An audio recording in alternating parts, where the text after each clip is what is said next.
Welcome back to Step by Step, a podcast brought to you by Palmetto Conservatory of Dance. I'm your host, Antonia Diaz, and our guest for today is Simone Cuttino. She's the resident choreographer for Columbia Classical Ballet and Palmetto Conservatory of Dance. And I want to start today by congratulating on your 25th anniversary with Columbia Classical Ballet. Thank you so much. And I think it's only fitting that I start there, kind of just asking you, how did your journey with the company begin? So the short version is that I walked in the door one day and I'm still here.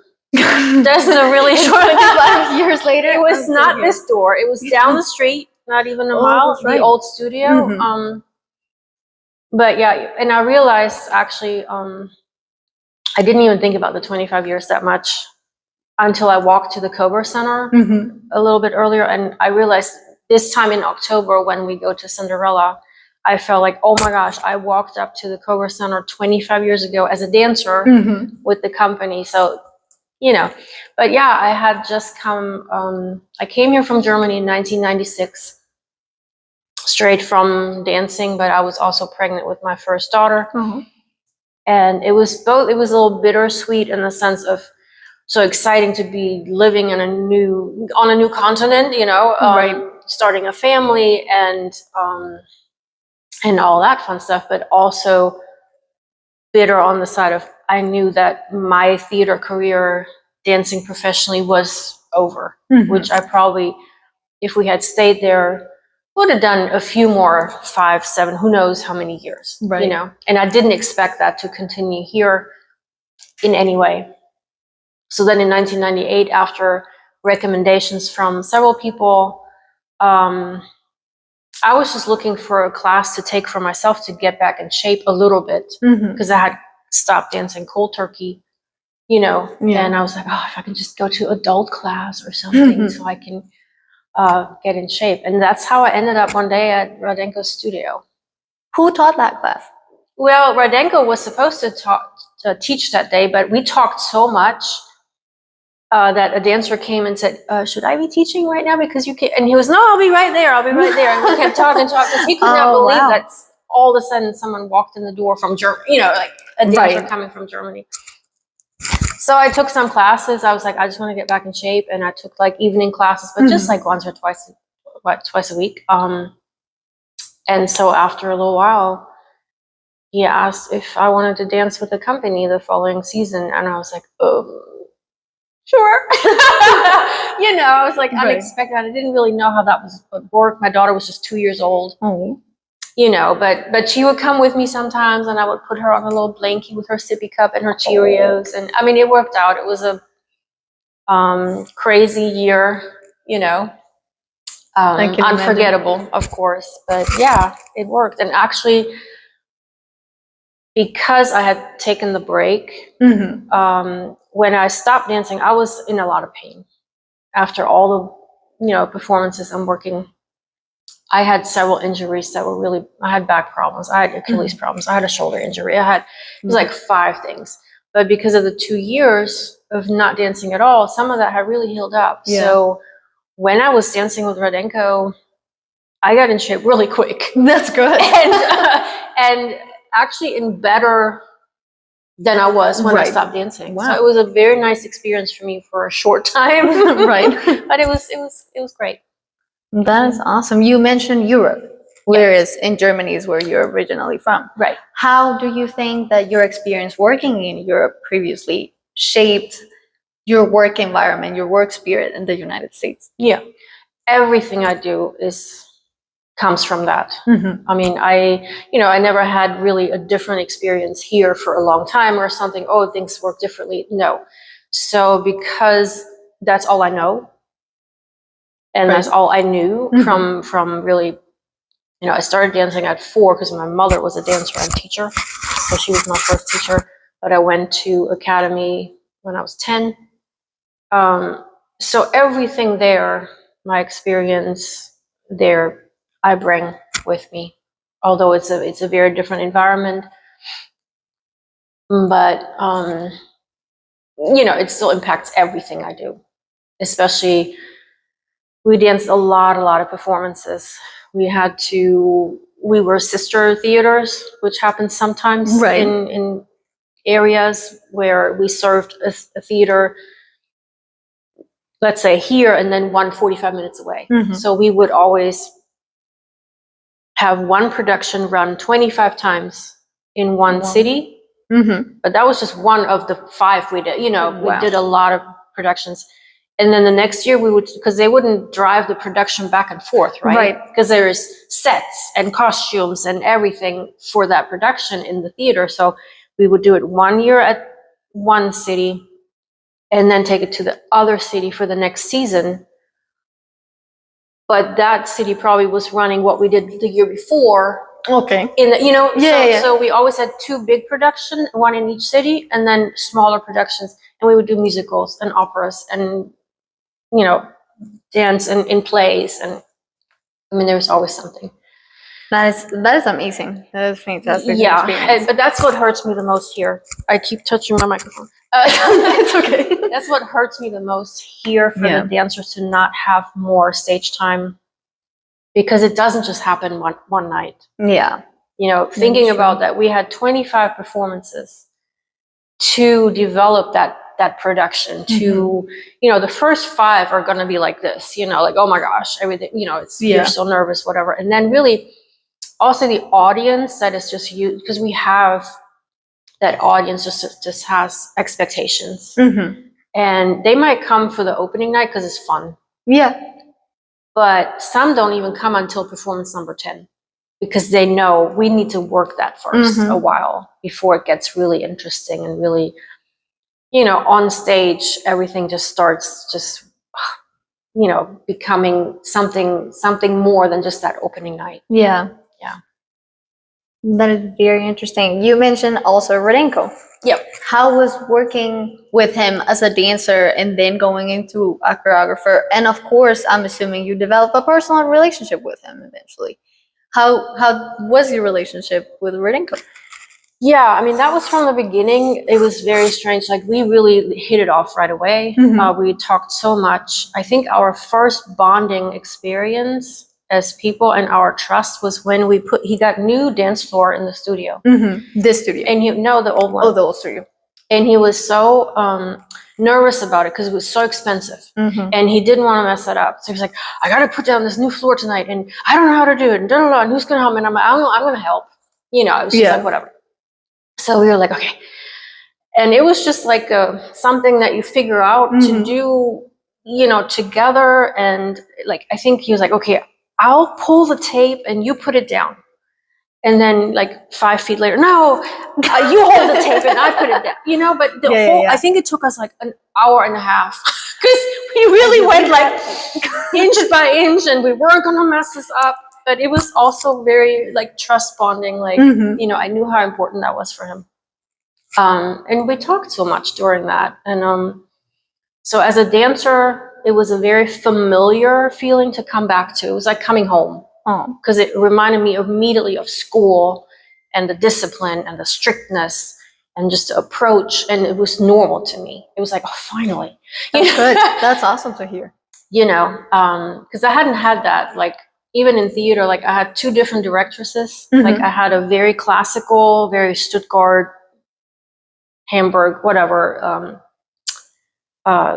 She did a lot of big ballets that I think I'm influenced by, not being afraid to do a full ballet. Right. We did the Romeo and Juliet. We did the Midsummer Night's Dream. We did Anna Karenina. We did the Three Musketeers. We did a lot of Stravinsky, a lot of the Beatles ballet, for example. Wow. Just the big stuff. And but in the later years, I had a more contemporary directress where we didn't do a lot on point. We didn't do a lot of it was still based on classical technique, of course. We took classical class, of course. But it was a different challenge physically for the dancers. Right. So when I came to Rodenko, I was like, I haven't been on point in 2 years. I didn't even, I was gosh. But it was surprising how easy that comes back, because that's just what, you do. And so as a dancer, it was very enjoyable for me to get back to that technique, to that clean, clear what I grew up with to feel again as a dancer, Right. you know? And yeah, I mean, I knew it was short-lived because I just couldn't keep dancing with the company. But he then, a few years later, asked me back. He just wanted to talk to me and said, I want you to do some pieces for cabaret night. So going back though, I think that moment came pretty early because we started the season, we did The King and I, and we did Nutcracker, and he asked me if I wanted to come to the studio over Christmas break to listen to some music. He wanted to do something for Life Change, but he didn't know what. You know, and he wanted, and the two things he said about me early on, and I don't know why, but he said, I like the way you move, and I like the way you use the music. Okay. So we just got together over Christmas break, and he had this music that he really loved. He was like, I want to do something with this, but I don't know really what and such. And so we just sat there and listened to the music, and we sat there. And I said, we need to just get up and do something. You know? He goes, yeah, you're right. And it was incredible. We kind of just improvised, and he would just like reach out, and I would just go, and then he would, you know, do some, and we just kind of flowed. It was just, you know, crazy. And all these ideas, and he's like, oh, yes, and now the guys do this. And I'm like, oh, yeah, and the girls go over here. You know, and we just kind of create. It wasn't even choreographing it. Right. Like, we didn't write anything down. We never wrote anything down or tried. It was just like, we just did it. You know, and we ended up with 3 pieces. Wow. And, but I didn't know what was going to come out of it. Right. If he liked it or if he wanted to do it or anything. And so us dancers came back in January for rehearsal. And so he said, like, yeah, there's, so we're going to do a piece for Life Chance, and it's going to be, Simone, I don't remember anything. Can you just show it to them? And I'm like, oh, what? Oh and my God. Just do your thing. You know? Oh. And I was like, oh my God. So that's kind of like how that really started. I guess, you know, it was just natural. There was no big announcement or no big like discussion about it or anything. It just kind of happened. And he just trusted me with things to, you know, yeah, just do that, you know. Kind of like a parent with a little bike, and they just like push, and you're like, okay. oh, look at me, I'm going. Oh, you know, kind of like that. At any point in your life, did you think that your career was going to pivot from being a dancer into organically just being a choreographer? No, not at all, because typically the way I was used to it, you know, in Germany, in theater, you know, there's rings. Like, if you're a dancer, you know, you retire at some point, and you think, okay, do I just quit? Do I do something else? Do I become a teacher? Or do I become a ballet master or a rehearsal director? So that's the next step, right? So you then, sometimes in the company you're in, or somewhere completely else, take a position as a ballet master, or like I said, or maybe choreographer. Then after, when you have that experience there, and there's openings for directors or something, or then you maybe become an assistant director or something. You know, it's really more like rank up system. You don't just find someone that says, hey, you choreograph for my company. No. So that's really a once in a lifetime opportunity. Wow. You know. And we are very grateful. I have to include, I am a dancer with Columbia Classical Ballet, and Simone is our choreographer. So I've had the pleasure to work with her. And this I didn't know. So this is completely new. Yeah. So it's really beautiful to hear. So having spoken of what your relationship with Columbia Classical Ballet has been, how does it feel to look back into the evolution of Columbia Classical and now Palmetto Conservatory? Right. So I think in the years that I've been involved, I would say there have been at least 2 major just shifts and changes for me looking back. There was that beginning time, and I'm talking about not even when I was dancing, just since I've been choreographer. So 2006 and forward. Okay. There was that early time where the company was just very different. We had different dancers. We had different productions, I guess. Some of them rolled over. Like early on, I did Oz and Robin Hood and Aladdin, and it just kept going. But I also did a lot of those short pieces for cabaret night that sometimes we still do, happen in that early time. And then there was a shift in the company of where we had very high quality dancers, for sure, technically. But you know, sometimes that doesn't mean that you're necessarily a good actor, or Correct. you know, or Yeah. you know, it's just, you know, it's just a shift. And also how the company collaborated with the school sometimes shifted a little bit. You know, sometimes we did ballets that didn't have children in it that much, and sometimes yes, I was able to do a little production with school production within the ballet production, which is always nice. And then I feel like another shift came like before COVID and because of COVID, maybe, because then there was a shift in what kind of dancers from where, and who was coming back, who could come back, who couldn't come back, and things got a little bit frazzled. But I think we got put back together a few years ago, and that's you know, you have to just go with the flow, and whatever comes. And it's always nice for me to be able to redo a ballet we've done before, but now I have a totally different cast. So I kind of, you can't just say, oh, it's going to be the same. You know, no, it's always going to be redone for who I have to work with. And there are maybe new opportunities that I can bring in and do something else that I wasn't able to do before. Or I say, okay, that I can't do. You know, like we don't have 8 men or something like that. So I have to just adjust every time we do a ballet. It's never going to be the same. It's always fresh and new, even if it's something existing, you know, but it always needs to be redone all the time. That is very interesting, especially because I was thinking about the COVID year. That was my first year with the company, and we revisited, and I didn't know how recent that production had been, Wizard of Oz. Yeah. And the year before it had done, in 2021, it had to be done with masks at the Coker Center. Yeah. Which kind of takes me to my next question. You have been involved in productions like Wizard of Oz and currently working in Cinderella, which is not the first or the second time that it's been done. What is your process when creating such stories? Well, with the first ones I did with Oz, Robin Hood, Aladdin, and with Cowboys, Maleficent, Cowboys and the Curse of Sleeping Beauty, there was not like an existing well-known ballet before. Right. And if there was, I didn't know about it. Right. With Cinderella, yes, there is a ballet kind of score, but that does not influence me.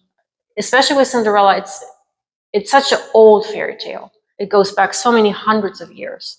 So I always start reading as much as I can. I research what I can. I watch, is there a movie? Is there a new movie? Is there a TV? Is there a soundtrack? Right. Is there more music that was written for this story? And so especially in Cinderella, yes. So the original score didn't give me enough of the mood of just a different vibe, just a different take on something that's more timeless and is more newer and more warm, and describes more of the other characters. I take more time for the parents to explain who her parents were. I want to give the prince a little bit more of a human nature than just being Prince Charming and here I come and I lift you and ha, you know. So but the creation always starts with the story and the music. Like I need to know what is the history of the story, even from my childhood. Cinderella, what movie did I watch when I was a kid? Right. Those were those Eastern European, Czechoslovakian big, you know, fairy tale movies that I grew up with. So those are totally different. I knew nothing about Disney. You know, nothing. Not a lot of happy endings in the olden days, right? Very brutal. So, you know, so you have to adjust it. I mean, if you have so many years of history with something to go from, and then I'm like, what do I want to tell? What do I want to show? From this movie, I get one idea. From this ballet, I get one idea, you know, Right. and just pick like your flowers, like a bouquet of all the things I want to show. Like Robin Hood was completely based on the Kevin Costner movie. Okay. That just blew me away. And the music in it, I used it too. Same with Maleficent. That movie has to be a ballet for me. You know, if there is a strong romance and gut-wrenching drama, I can make a ballet out of it. You know, no question asked. For sure. So then when I have the my notes of what my story is going to be, then I really write the scenes. I start writing the scenes. It has to start with this. Da, da, da, da, da. Then I start listening to music. A lot of music. Because if I don't hear what I want to tell, I can't do it. So I listen to all these pieces, you know, and I'll see, I'm looking for a fight scene. So I'll look at everything that sounds like a fight. And eventually I will eliminate until I'm like, that's the one. And then once I have those pieces of music, I make sure that they flow together. Right? That they, you know, kind of don't, you know. And then I start to listen to this one piece. And to me, visually, I see it. Like here, I'm like, oh, that's 5 couples. Oh, circle.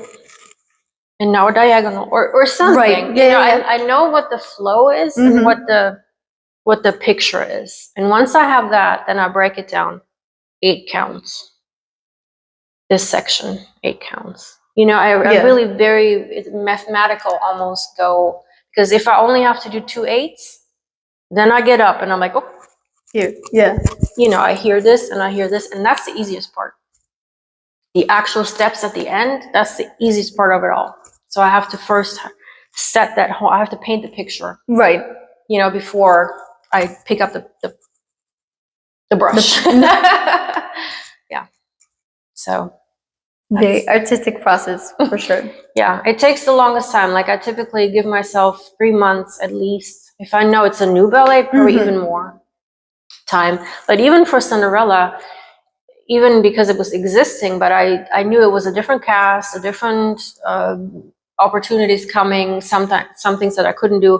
I started early July to work on it before I came to the company, late August? Right. Yes. You know, and the production being October. In October, exactly. Yeah, for sure. Wow. And as you mentioned, a new cast. How do you work with the freshness of new dancers into your choreography? Yeah, I just look for opportunity. Like, what do I have now? What do I have now? You know, you can't dwell on what I don't have, you know, because I'm not scared of something changing or adjusting within the piece. As long as I'm telling the story and as long as we're getting across that, you know, what the main focus is, which is not just a lot of dancing for no reason. It's always to frame the story in a way that people actually want to see it. And it's relatable. And it's maybe surprising. And maybe someone says, oh my gosh, that was so much fun. Or, oh, that was so sad. Or, you know, anything that they can take. Because you don't go to a restaurant and you don't like the food. And you go, but I will be back. Yeah, no. Right? So. That's absolutely right.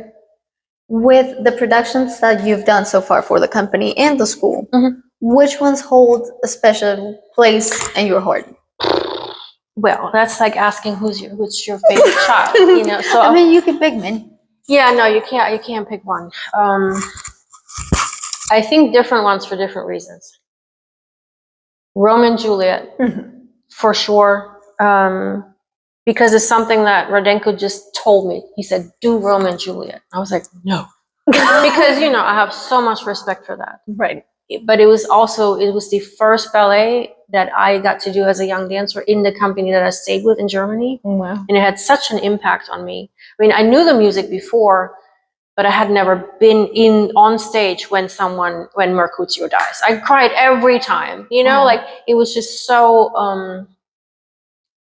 overwhelming, the whole experience of it. So then to be so honored to be able to choreograph the whole ballet was, that's just more than you could ever hope for in your life. And I didn't adapt any of that, of course. I was like, because so that one for sure will always stay with me, and hopefully one day that would be amazing to do it again. And then Bolero, just because of that amazing experience that we had with the dancers and that process of putting that together. And we had a lot of rehearsal time.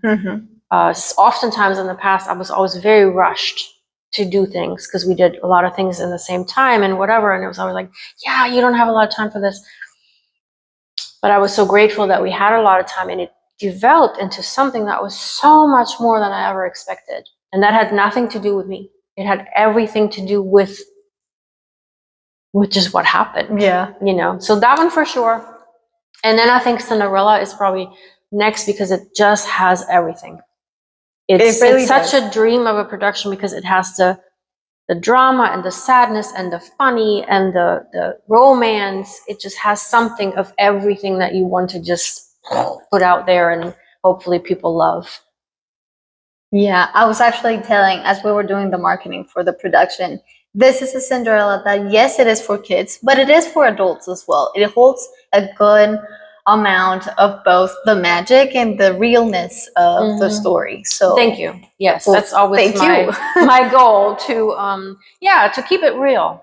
It's very important, and that's also a challenge because it's easy to just keep dancing to the music, just do it. But to have a moment where you just stop dancing, and to have dancers that are able to just act a scene out that has nothing to do with pirouettes or something, but just to touch the people, because like I said, like if I'm not touched by the music, I'm not using it. If I'm not touched by the story, you're not going to have me do a ballet about it. So to be able to project that emotion, to draw people in and have them be really involved and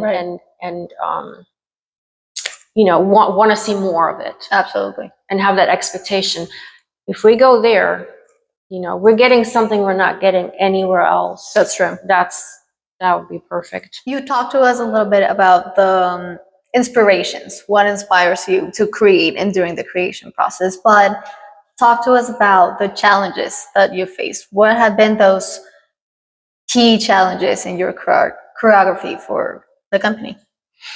Right. So, of course, if I have spent so much time on the work, the background work. And of course, then I get all inspired and creative and whatever. And I have these incredible visions of what I think it should look like. Because, I have nothing with me but my imagination. Right. Right. So while I create it, I have nothing but imagination in my kitchen. So, I'm like, oh my gosh. So then, but not often, then you come to reality. And you realize maybe you don't have the number of dancers that you need, or you have the quality of dancers that you need, or even just the charisma of the dancer, or something that you would need for this certain role or for whatever it is. But also the resources that I wish, and I know we can't expect it. We have wonderful costumes and staging, everything, but we shouldn't forget that a professional performing artist typically works with a higher level of production. Absolutely. We perform with live orchestra only, of course, in theater. We have sets that are being built just for this production. Nothing is used for something else. The director says, "This is what I want," and they go build it. Right. Yeah. Costumes are made for every dancer for this production.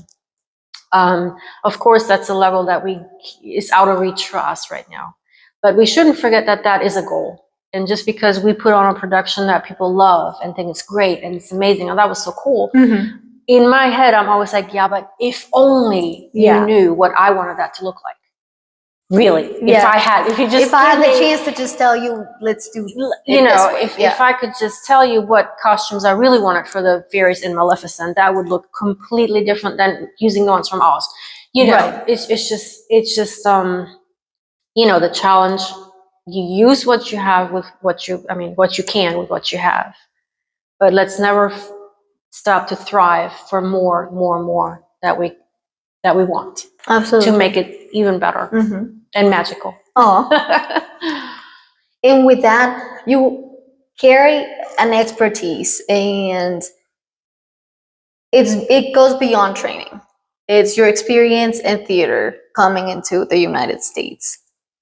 And that's a big baggage of years. How have you seen the dance world change? And what are those changes that you feel that have been pivot points in history for dance so far?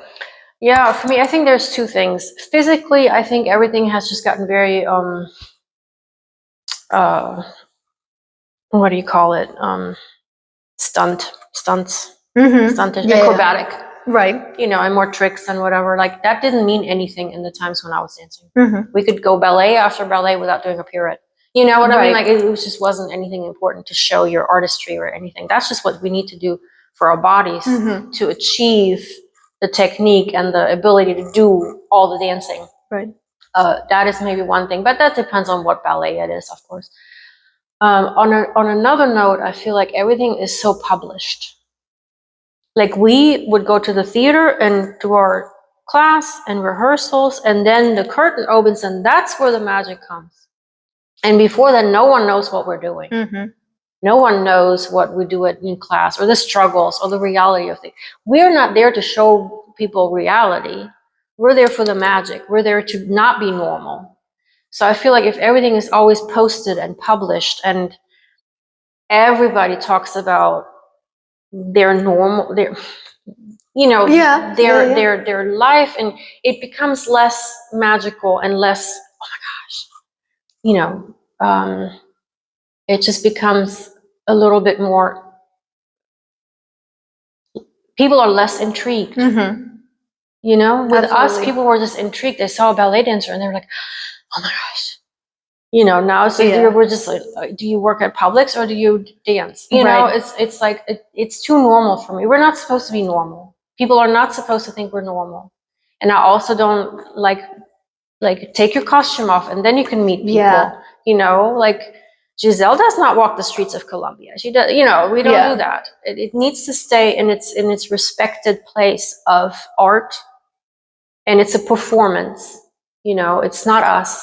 It's not. We're not. It's not the person. Yeah. It is not, and I feel like that makes it a little like it used to be. I remember back in the days when there was one interview of a famous dancer on television, and they would talk about things that people don't know about. It was so impactful. It was like, oh my gosh, that's how it's supposed. That's how it was. And I was like, everybody says, oh, my feet hurt, and my tights have a hole in them, and I mean, it's just it's really no one's business what goes on sometimes in the behind the scenes. And we talked about that. I mean, social media has kind of screwed up a little bit that process, because when we were trying to market it, you were telling me I don't like videos. I'm not a video fan, and the amount of videos that you see today in an Instagram page is endless. Yeah.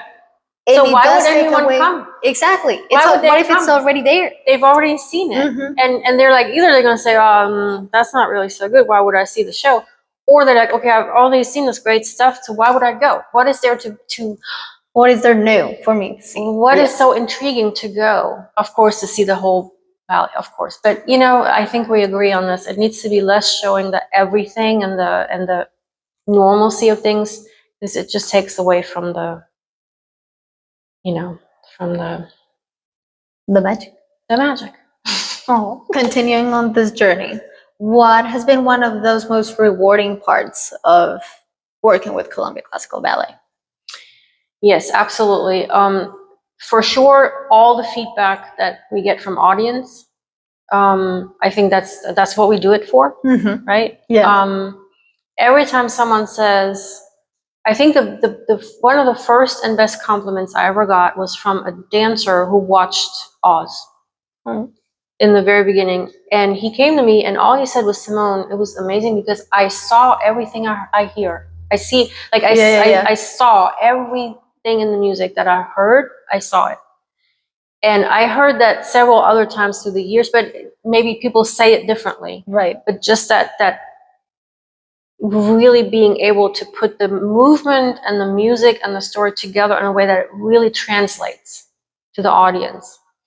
And every time someone says, oh my gosh, like that moment when, or gosh, I love the tango, or, or I want to see that again, or what are you going to do next time?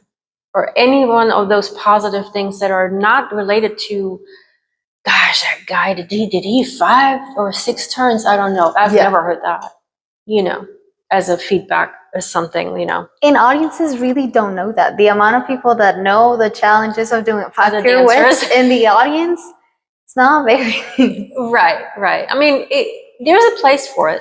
Absolutely. And there's a reward for it as well. But you better fill out the rest with things where people say, gosh, I want to see that again, or I'm going to come back next time and see what you guys did. I think that to me is the most rewarding, because that's the end goal. We're here for the audience. We want them to be inspired and think. And I always say the perfect combination is when someone thought about something, they were surprised about something they didn't know. And maybe they laughed, and maybe they cried a little. Can't always cry, but that's a perfect combination right there. And also, I'm tired of people saying, or I don't want to hear someone say, yeah, it was really pretty, but I didn't really know what it was about. Yeah. I didn't really understand what it was about. I don't think they're going to come back. If they feel out of place or overwhelmed or they just don't belong, why would they come back? So that is always something that I thrive to, that they don't feel that, and I don't just want the husbands to come because the wife said so. But you can't get your boyfriend to come, and you can't get your son to come. But they go to concerts, they go to movie theaters, they go to ball games, they go to plays, they go to live music, wherever they can, because they feel they feel touched by it, or they feel included, and they feel good about it. And I want ballet to be one of those things where anyone, no matter who, can say, this weekend, let's go to the ballet. Yeah. Without feeling, maybe I won't know what it's about or something. Yeah. Absolutely. Yeah. Within those audiences, there's a lot of, and we hope to have a lot of young dancers or young artists or just aspiring students. What would be your advice for those young people in the audience that have maybe considered being a dancer or being a choreographer? Yeah, wanting to be a dancer, and that's what I love about being able to redo shows. Even within the years I've been here, little kids in the school many years ago became dancers and then danced a bigger role and the lead role or something through the years. So you can see the just how it grows like a tree. It just doesn't just go away. It's just a live thing. I mean, my first year Nutcracker as a choreographer, I was the Merry Widow, and my first Clara, Emma, was 11 or 12 years old, and then through the years she danced more roles all the way to Sugar Plum, and then she retired and she was the Merry Widow. So that circle is completely complete. Wow. Through the years, and that's just those are the things that are more important to me than anything, to have that history with the company and for the company. But wanting to be a choreographer, I would say, don't try to reinvent the wheel. We don't have to screw the right arm to the left hip. We don't have to be shocking to be extraordinary.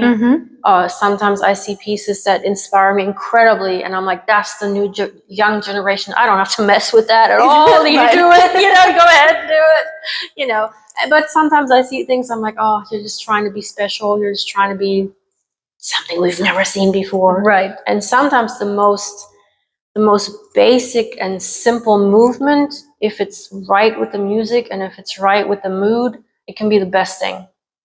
You know, you don't have to invent a new développé. Right. You know, it's use it when it's needed and it'll be fine. Don't be afraid. Right. I'll take that for myself. Thank you very much. And what are new upcoming projects that you're excited about? I know we've spoken a little bit about Cinderella, but tell for sure, you. Cinderella. I'm super excited about Cinderella because, again, it's not like it was ever before. I've added things. I didn't have to take anything away, but I adjusted a lot of things. I had new ideas. Sometimes when I do a ballet again, I'm like, why didn't I think about that before? Why did we? Because it's a lot if you have to do the whole thing, the first time, because you just, the story, the music, and you have to really think about every single step that every single person does, right, on stage. So that can be a lot. So then you see it and like, oh, I should have done this there. And, so there are a few things that are new to this production that I think are very, very going to be very surprising and very different on stage and visually and also for the story.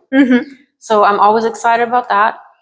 But I'm also excited every time we have anything upcoming that's like a smaller event, like a smaller venue, smaller performance where we do short pieces. Right. I love those. That's how I started, with with Cabaret Night, because you can show so much more and so many different sides and so many different styles, different music, because guess what happens? You reach more people.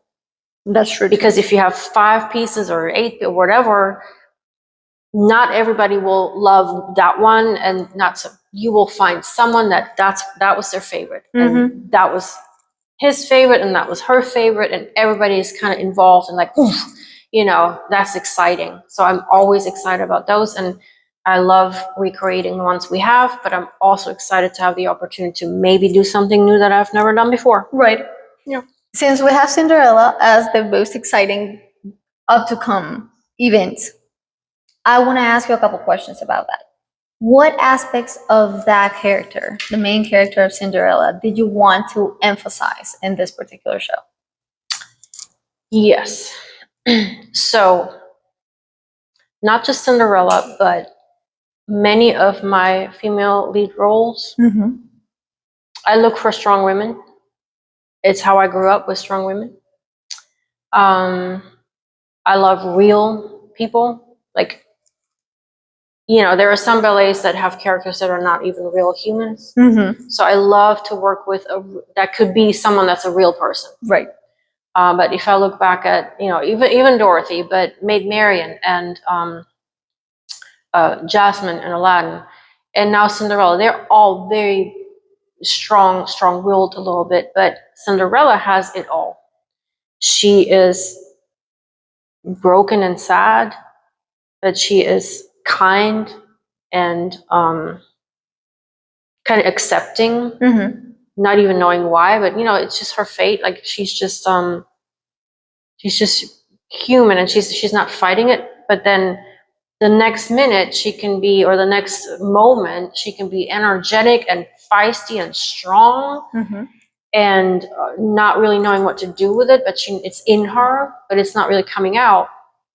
And then when she goes to the ball, she is completely composed. She's absolutely the most beautiful thing, and superior and elegant that you've ever seen.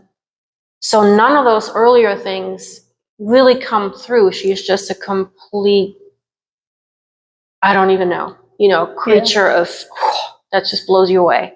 So she really touches on everything you could be as a human or a woman or whatever.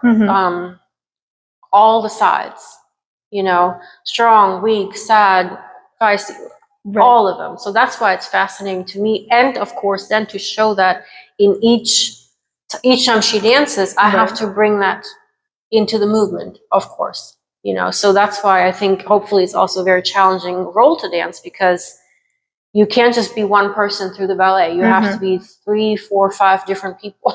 Right. in one role. So On that same note, what are one of those scenes? You've mentioned some with Cinderella, but what scenes have been for you the most challenging and or the most inspiring while creating this particular time? well, I think bringing into the story more of her real mother definitely is something I wanted, because you can't really show truly why someone's sad if you don't show them what about, Yeah. you know. And just because we kind of know from the old story, the fairy tales, and when you read it or when you see it in the movie, okay, the mom died, big whoop, you know. Right. So I really didn't want that to just be like a side thought, like an afterthought or a side thing. So bringing that in was a challenge. So I kind of cut the fairy godmother a little bit, because I'm like, no, it should be the mom. Like the mom maybe brings fairies, Right. and they might just be good thoughts, or they might just be strength to support Cinderella. But I didn't want any non-real big influence into it. So changing that a little bit was probably a challenge, but one that I really like. Well, it's very interesting that you mentioned that, because in the same process of talking to adults about the show, one of our moms was telling me, so how about the fairy godmother? And I was like, well, I'm not going to tell you much about the show before you go and see it, but you haven't really thought about the mom after she died of being her fairy godmother. That's how so many people deal with grief today, outside of even just speaking about ballet. So it's a great and sense of the story. Actually, going back when I was doing my research and reading a lot about the old, you know, there were a lot of fairy tales that were super old, and then they kind of ended up in the Brothers Grimm hands, Right. And then it became what most people know. It wasn't necessarily created by them, but they just took all these fairy tales and rewrote them. But there are several times when I read actually that the thought was that the vision or that appearance of the fairy godmother was actually the mom.